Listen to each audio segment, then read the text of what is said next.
Зохиолч Жанцан бүрийн Амгаланбаатар. Бодлоо үүрсэн хүн. Өгүүлэг. Ажлынхан маань эмэгтэйчүүд болсон хойно ярихгүй гэж суурцгаана. Энэ тэрнтэй явдаг. Тэр нөхрөөсөө салаад нөгөө хүнтэйгээ суусан. Эднийх мөнгөтэй, тэднийх өрөнд орсон гэгчлэн амурлдан шаагилдахыг яана. Хайрын нандан үгс, сэмхэн шивнсэн итгэл сэтгэлээ нээж зовлонгоо хуваалцсан гунигч тэр нууцлах ам өгсөн мөртөө хүнд битгий хэлээрээ гэд цуурч орхитг нь хүүхнүүдийн зан гэлтэй. Аймгийн төвийн баруун дэнжид манах байх тул ойролцоо гэртээ барааны нервэгч бид хоёр өглөө оройдоо ханьсан алхана. Шүрэгч нилээд зожиг бололтой. Хамт явсан ч ихэнхдээ бодолд автан дуугүйхэн алхана. Хэд хоногийн өмнө тэрээр надад нухацтай наргагүй харснаа. Би чамайг овоо нуруутай хүүхдүү гэж тоож байсан юм. Үйлдвэрийн амцар хүүхнүүдтэй хошуу амаа нийлүүлж харагдах боллоо. Дими хэрэггүйг тархиндаа хурааж ховонд хутгалдахын нэмэр. Бусдын үгээр үг хийж гал голомтоо сэвтээх гээ юу? Амьдрал тийм л хойно. Чамайг эр нөхөртөө тунж айл тонсон тухай чихд илссэн. Бараг тайл байгаарай гэж янз муутай өгүүлсэн юм. Маргааш нь шүрэгч хүрээд ирээрээ гэсэн тул эртлэн босч яарсаар очив. Хашааны банз үүд хаалганыг хээх вар гэд харагдах байдлаараа тогтой айл юм да гэсэн бодол хэндж төрнө. Дулаахан инээмсэглсээр угтсан шүрэгч гэртээ орохыг урив. Гял цал оргисон тавилга сэлт бүхий хээнцэр гоё айл.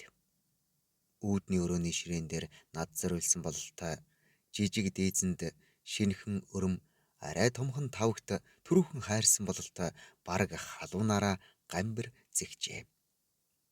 Гадаа зэврүүхэн намрын хэрв дарааж байсан болохоор би улаан хошуулчхаад аагтай шаргал цайг урамтай очлов. Шүрэгч явхаар өндөөж барагтай өмсдгүй бололтой эвхээсний ортой хуучвтар хөгторгон дээлээ чангахан бүслээд. Нарийн цацагтай хар судалтай араб цагаан алчуурыг амаа даран зөрүүлж удаахан зангидаад гарахтаа мөн л бодолдоо дарагдсан шинжтэй.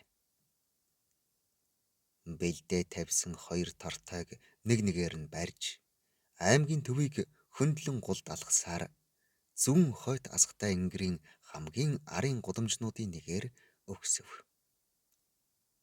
Баггүй жинтэй юм барьж хоцрохгүй алгасаар амьсгаатан ирсэн би шүрэгчийг дагалдан захванзаар завсартай барьсан дээр үеийн таруухан хашааны үүдэнд ирлээ. Хаалга цохих чимээгээр багхан гэрийн хаалга онгойж нэг хүн шагааснаа хар хийн хаагдав.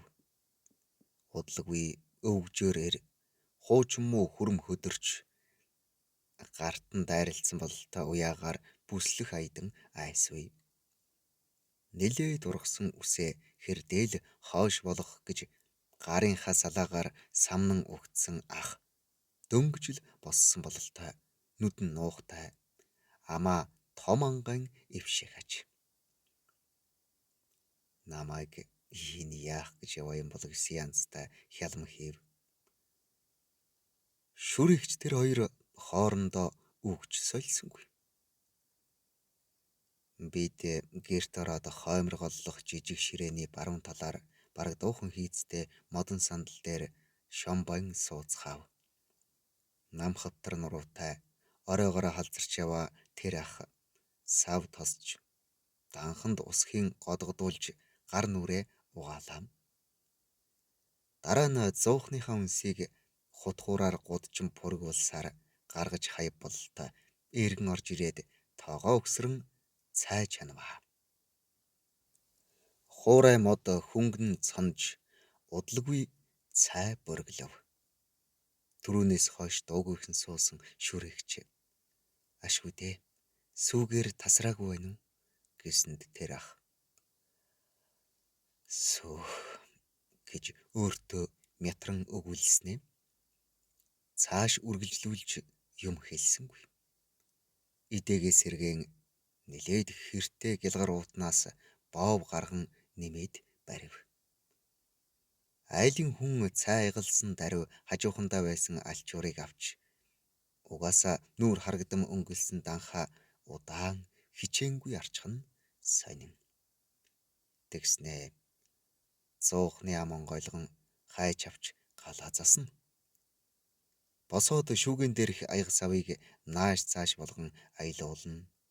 Буцаа сууснаа оройг нь дөрвөлжил цоолсон бүтнээрээ шахуу дүнсэн тамхинаас сонины цаасанд хитгэмээр нарийн ороогоод шуналтай нарахгүй уртаар сорно. Тамхины утаа угалзран нүрийн ороож харагдахгүй шахам суунаг татав.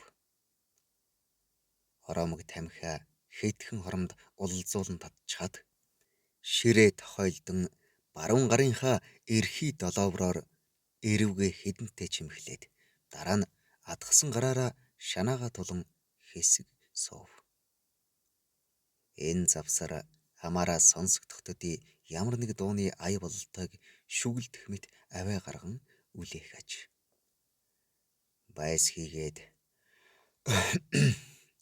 гэж намжиртайхан ханиалгана. Тэгснээ үе ширээ тогшно. Шүрэгч цөхөрсөн байртай харсаар л сууна. Тэр огт ярих янзгүй аж. Хоймрын авдар дээрх жаазтай зургийг анзаарах нэм шүрэгчийн залуугийн зураг одоо өмссөн дээлтэйгээ урдаас харан инээмсэглэнэ. Гинт хажуугаас нудран ирмэгтэн намайг төрүүлэн гарсны дараа шүрэгч нилээд удаж байснаа ойлсон бололтой нүдээ арчсаар гарч ирлээ. Биднийг тэр ах гаргаж өгсөнгүй. Хоёул хэлэлцэж тохирсон аятай дүмбиж үг солилгүй хамтдаа алгасаар гэр гертээ харьцгаалаа. Маргааш нь түүнээс хойшч тэр бид хоёрын дунд мөнөх айлд очисон тухай яриа болоогүй. Би хэдий сонирхож байсан боловч шүрэгч энэ тухай хэзээ нэгэн цагт надад ярих байх гэсэн совин байсан тул огт яараагүй билээ.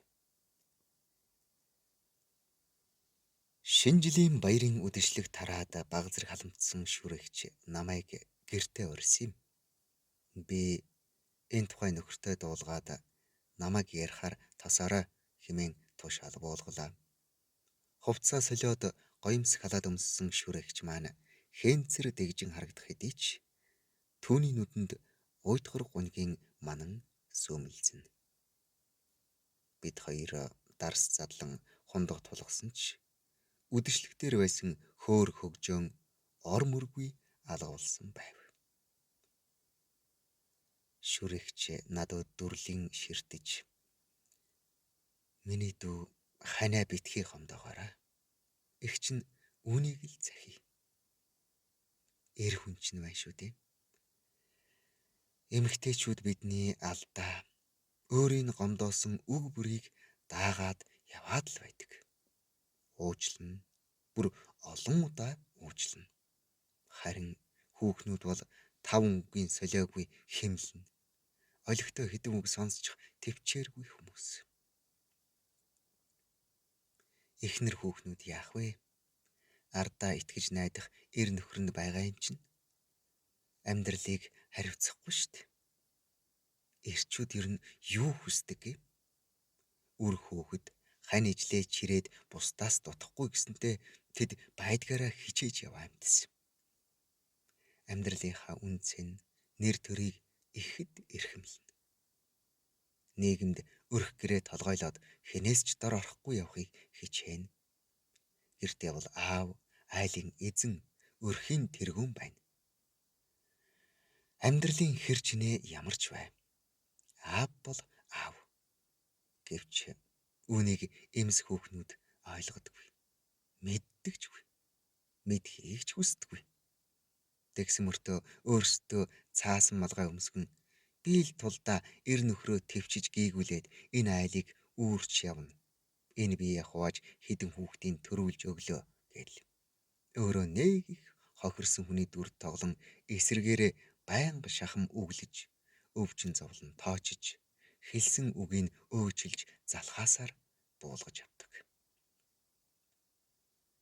Ингээд л гоочлоод байвал эр хүн нэг л өдөр ерөөсө болих өөрөө мэдг гэд үзэл бодол, эрмэлзлэл, зориг гэд бүх л зүйлээ орхидог.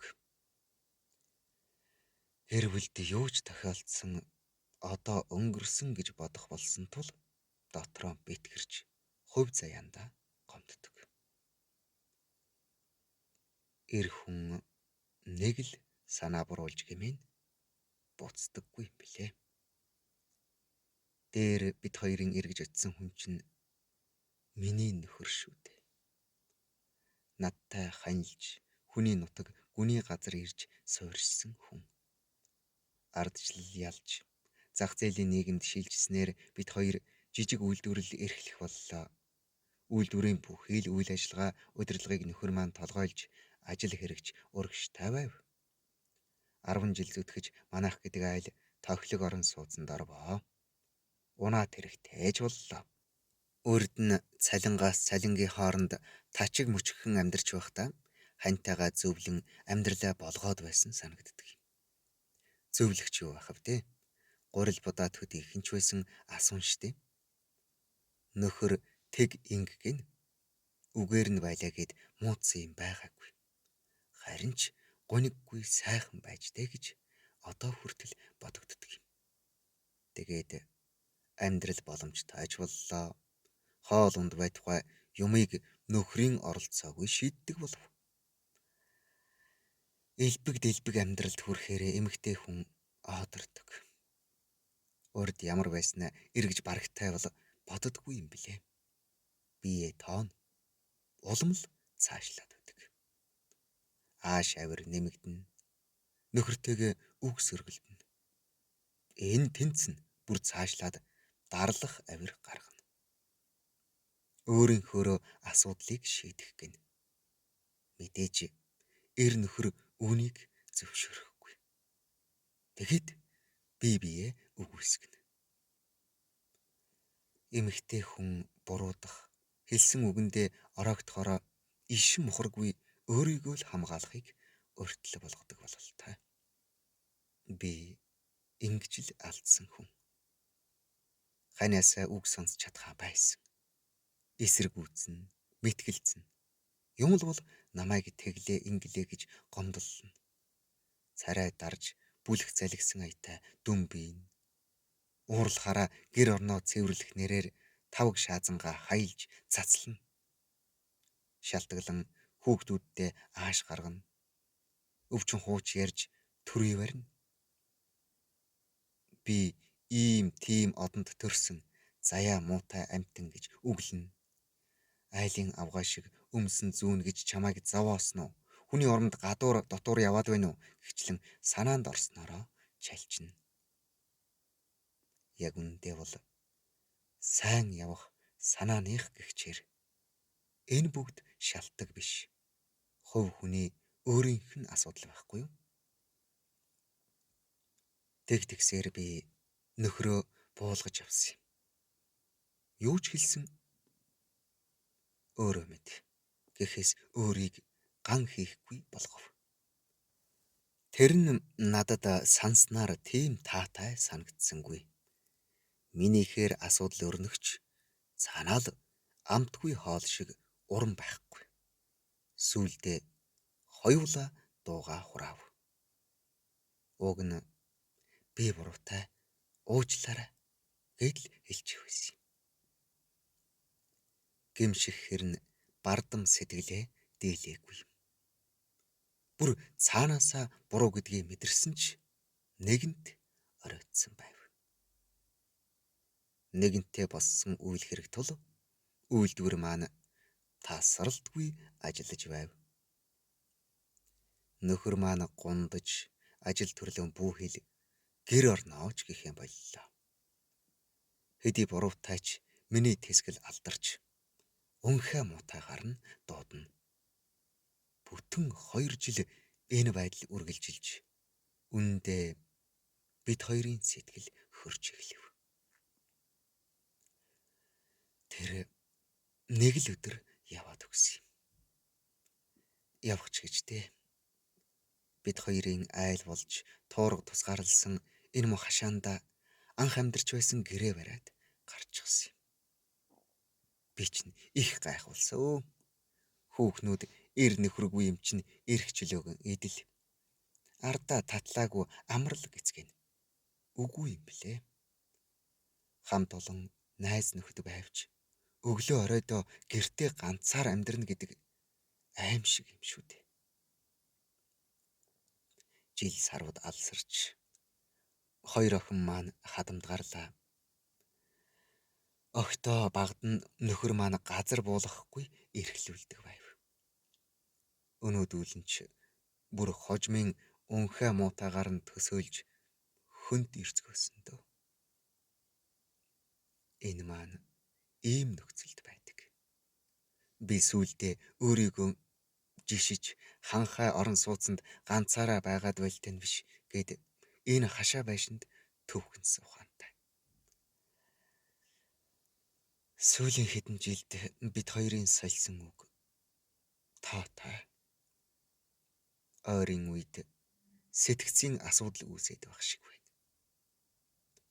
Би л энэ хүнийг тамлан амьд өвтөл болгож хайсан нүгэлтэй хүн гэж хэлээд шүрэгч нулимсаа арчив.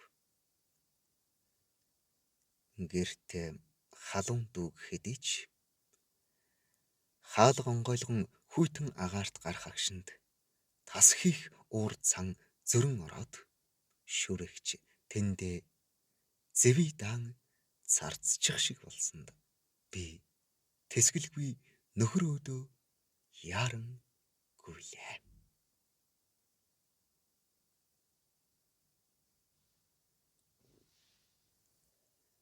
Зохиолгдсон Жанцанбөрвийн Амгалан Баатар. Уншсан Эрхэнбаярын Батдарч.